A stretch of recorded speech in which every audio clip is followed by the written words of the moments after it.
If you enjoy driving vehicles off-road, there's no question that you are fully aware of the offerings from Toyota. The Toyota family, to be specific, Toyota and Lexus.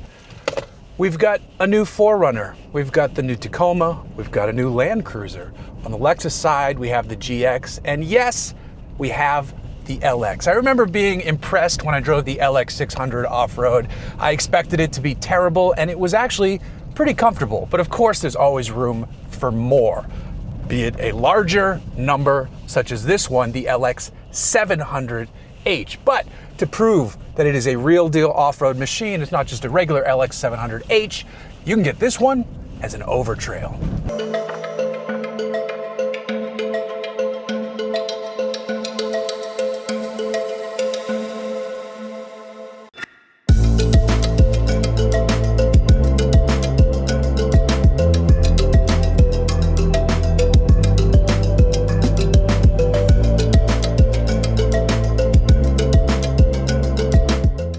Basically, we're dealing with the same Overtrail formula Lexus applied to the GX.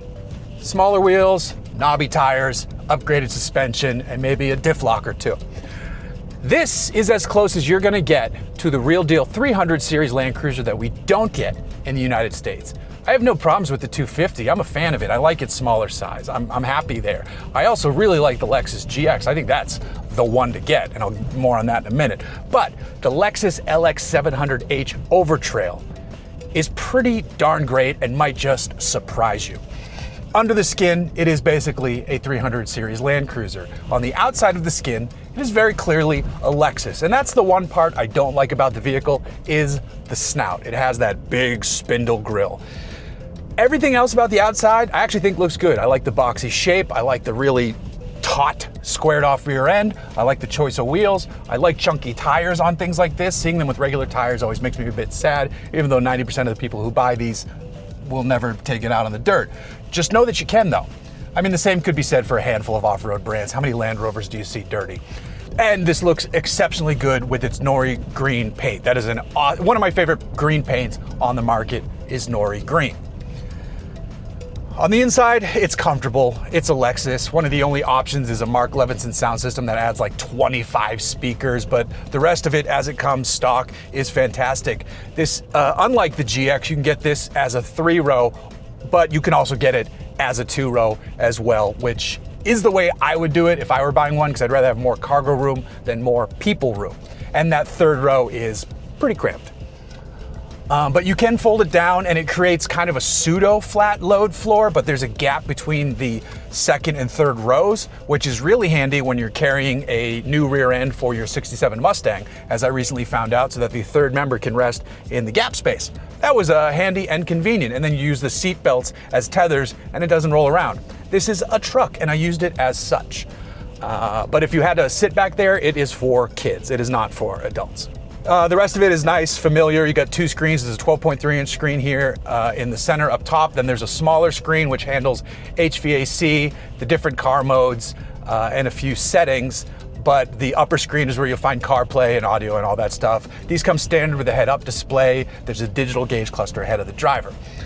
But onto the meat of it, what does 700 mean over 600? 700 signifies hybrid, 700H. So it's that 3.4 liter twin turbo V6 with a little bit of added electrification to boost this thing up. Now we're dealing with 459 horsepower, which is pretty nice. And the torque figure is pretty meaty as well. I clearly did that because I forgot the number and I don't have service up here to look up my notes.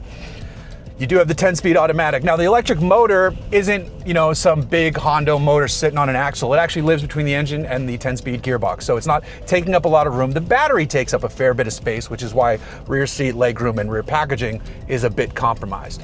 But let's get to the overtrailness of it, because that horsepower and torque help make this vehicle even better at what you want it to do. More torque is a delightful thing off-road. Horsepower is great when you're cruising for long stretches. The steering feel is properly weighted, and it can be adjusted in the different driving modes, because this does have on-road driving modes as well. There's Sport and Sport Plus, but that's not what this vehicle is about. It drives like an off-road vehicle on-road. I like that. Not everybody likes that, but I like to know that my vehicle is capable, and if a little bit of lean reminds me of that, that's great. Corner lean, not actual lean.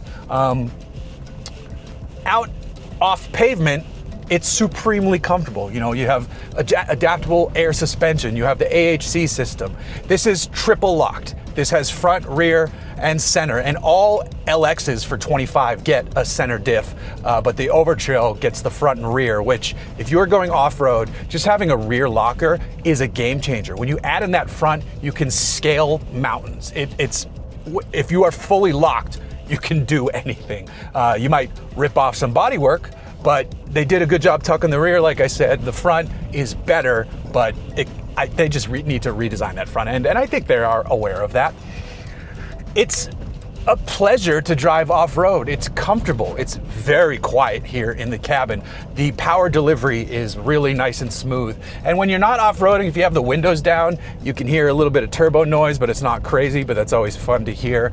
It is you get used to this distant booming noise, because when you come to a stoplight and the engine turns off, and then as soon as you touch the accelerator, it kind of booms back to life. And at first you're like, what the hell is happening? And then once you realize what it is, your brain starts to tune it out.